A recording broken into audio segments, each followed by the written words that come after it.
Hello friends, welcome back. तो चलिए आज के सेशन को स्टार्ट करते हैं। The term RH factor refers to. RH factor क्या होता है? ठीक है, rhesus factor, rheumatoid factor, renal factor या रोम्बिक फैक्टर। तो इन चार में से आपने इसका सही आंसर बताना है। जो आरएच फैक्टर है फ्रेंड्स वो है रहसस फैक्टर। ठीक है, तो आरएच होता क्या? सबसे पहले इंपॉर्टेंट जो बात करूं, जे एक ब्लड एंटीजन है। ठीक है, जे क्या होता है? एक ब्लड एंटीजन होता है जो आरबीसी में फाउंड होता है। ठीक है, अब आरबीसी की बात करूं, आरबीसी क्या हो जाता है? रेड ब्लड सेल हो जाता है।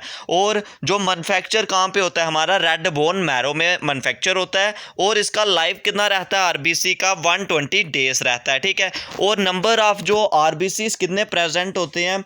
4 to 5 मिलियन क्यूबिक। ठीक है, 4 to 5 million cubic millimetre present होते हैं ब्लड में। ठीक है, तो आरबीसी इन्हें हम बोलते हैं। इनकी जो शेप रहती है वो डिस्क शेप रहती है और इनमें जो कोई भी न्यूक्लियस प्रेजेंट नहीं रहता। इनमें एक पिगमेंट प्रेजेंट होती है जिसका नाम रहता है हीमोग्लोबिन आरबीसी में। ठीक है, तो जो आरएच फैक्टर है ये ब्लड एंटीजन है जो आरबीसी में फाउंड होता है। ठीक है, और जो आर एच की बात करूं, अगर कोई पर्सन क्या है वो क्या करे, अगर आर एच पॉजिटिव है या आर एच नेगेटिव है। ठीक है, आर एच पॉजिटिव है या आर एच नेगेटिव है, वो किस पे डिपेंड करता है? उसके रहसस फैक्टर में इन आरबीसी में, आरबीसी पे वो डिपेंड करता है। ठीक है, जो इंपॉर्टेंट पॉइंट है आर एच फैक्टर का, वो ब्लड कहाँ से रिसीव कर सकता है? जो आर एच फैक्टर हो। ठीक है, बट जो आर एच नेगेटिव वाले होते हैं वो आर एच नेगेटिव से ही रिसीव कर सकते हैं ब्लड को। और जो वर्ल्ड की टोटल पॉपुलेशन है, वर्ल्ड की टोटल पॉपुलेशन में से जो आर एच पॉजिटिव है वो 85% रहते हैं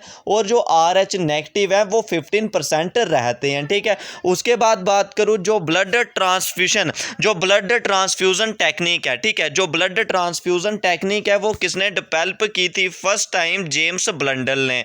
जो इंपॉर्टेंट पॉइंट आपके लिए हो सकते हैं, जो सारे पॉइंट आपने नोट डाउन करके रखने। तो नेक्स्ट क्वेश्चन आ जाता है फ्रेंड्स आपका, द डिस्कवरर ऑफ पेंसिलिन वास। जो पेंसिलिन है वो किसने डिस्कवर की गई है? ठीक है, लॉर्ड रिस्टर, अलेक्जेंडर फ्लेमिंग, कार्ल लिंस्टेनर या वॉल्टर रीड। तो इस क्वेश्चन का आपने फ्रेंड्स सही आंसर देना है। जो इस क्वेश्चन का सही आंसर रहेगा, जो कौन सी पेंसिलिन है वो किसने डिस्कवर की है? जो पेंसिलिन है फ्रेंड्स वो आपका ऑप्शन नंबर क्या हो जाएगा?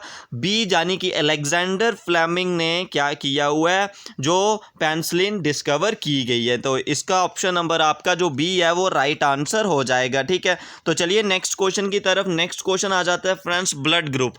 तो blood group was discovered by, जो ब्लड ग्रुप है वो किसने डिस्कवर किया हुआ? आल्टमान, लैंडस्टेनर, लोश या रोनाल्ड रॉस। तो इन चार ऑप्शनों में से बताना है जो ब्लड ग्रुप है, जो फादर है ब्लड ग्रुपिंग का वो कौन है? कार्ल लिंडस्टेनर है। ठीक है, इन्होंने जो ब्लड ग्रुप डिस्कवर किए थे वो 3 ब्लड ग्रुप इन्होंने डिस्कवर किए थे। कौन कौन से? ए, बी और ओ ब्लड ग्रुप इन्होंने डिस्कवर किए थे। ठीक है, उसके बाद आ जाता है जो डेकास्टेलो और स्टरल ने, डेकास्टेलो और स्टरल ने क्या डेवलप किया था? Blood group A B. ठीक है, जो कार्ल लैंडस्टेनर है उन्होंने ए बी ओ डिस्कवर किया था। और जो डेकास्टेलो, ठीक है, डेकास्टेलो और स्टरल ने, डेकास्टेलो स्टरल ने डिस्कवर किया था ए बी ब्लड ग्रुप। ठीक है, तो जो ब्लड ग्रुप ए बी और ए बी ओ बी है, तो यूनिवर्सल रिसिपेंट, जो ब्लड ग्रुप सबसे रिसीव कर ले ब्लड, ठीक है, वो कौन सा हो जाता है? A B. A B blood group सबसे क्या कर सकता है? ब्लड रिसीव कर सकता है। और जो कौन सा यूनिवर्सल जो डोनर होता है वो कौन सा ब्लड ग्रुप हो जाता है? जो ओ है, ओ सबको अपना ब्लड दे सकता है। तो इन्हें भी आप नोट डाउन कर सकते हो। ऑप्शन नंबर बी इस क्वेश्चन का जो राइट आंसर आपका हो जाएगा। आप भी साथ साथ में अपने आंसर बताते जाइए कमेंट सेक्शन में, आपके इनमें से जो कितने क्वेश्चन है वो सही हो रहे हैं। तो नेक्स्ट क्वेश्चन आ जाता है, the tissue in man where no cell division occur after birth is.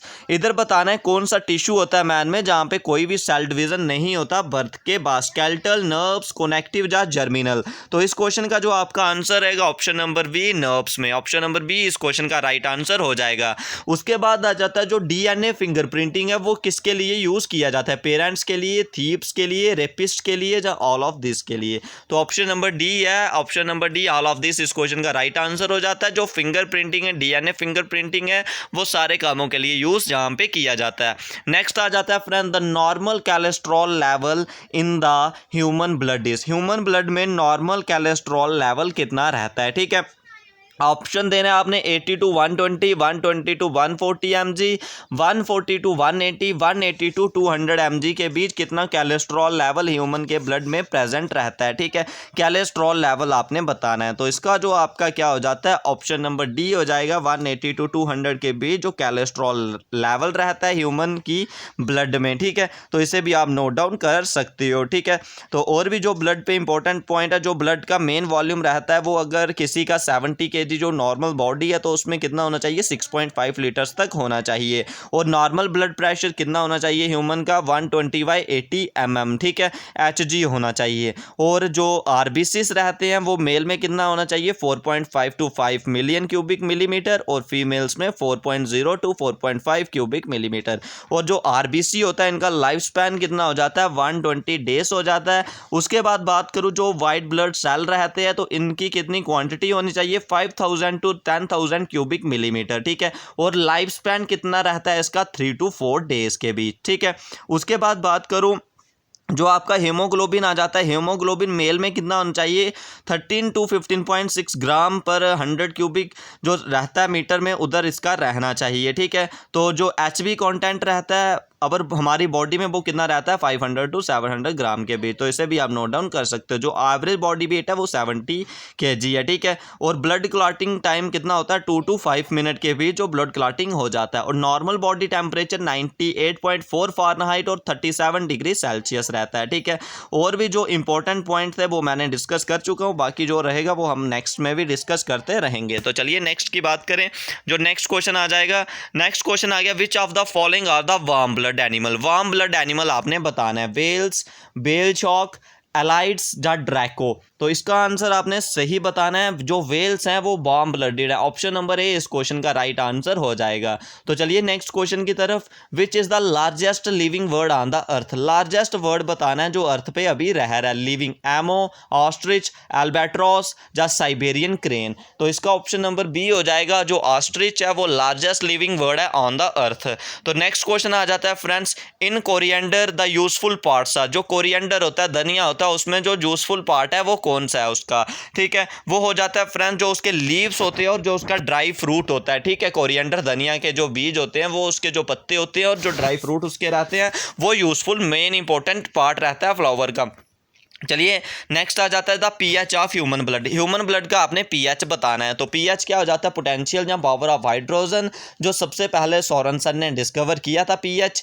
तो पीएच में हम बता सकते हैं कोई सब्सटेंस एसिडिक है या बेसिक है। पीएच की जो वैल्यू रहती है वो 1 से लेकर 14 तक रहती है। अगर 7 से पहले वो सब्सटेंस एसिडिक होता है और 7 के बाद वो सब्सटेंस बेसिक होता है। अगर 7 पे हो तो न्यूट्रल रहता है।